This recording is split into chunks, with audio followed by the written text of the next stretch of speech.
And behold, verily, Sony hath looked upon the manifold failures of the Disney Marvel projects and said, Disney, hold my friggin' beer.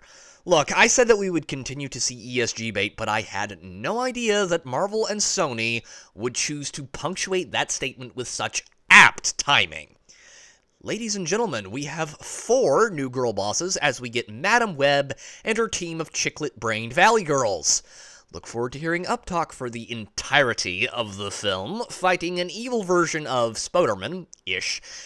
And a few of the chiclets are race-swapped too, which is always a nice touch, and then we come to the plot, which is full of time travel and multiverses. That was new and exciting 10 years ago. Now, to be fair, Sony does have the capacity to make some decent films, to be sure, but for every No Way Home, we get a Morbius or Venom 2, and this movie seems to be attempting to check every diversity, equity, and inclusion box imaginable, with all the lazy writing and modern tropes in tow.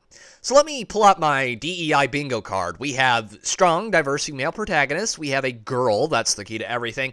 We have race-swapped characters, and we have an evil white guy who wasn't evil in the comics. Hey, is this one going to fly into the sun too, Marvel?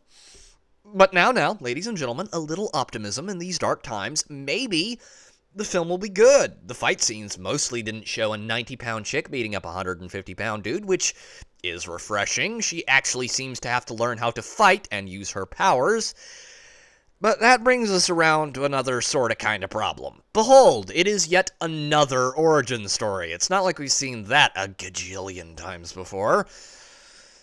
But another point in this movie's favor is that the cast actually looks pretty decent, and hot chicks in spandex?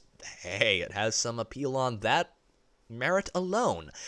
But no one really went to see that Charlie's Angels reboot or Birds of Prey, and those chicks weren't awful looking. The truth is that no amount of TNA can make up for bad writing and the effects of market saturation, or superhero fatigue if you want to use that phrase.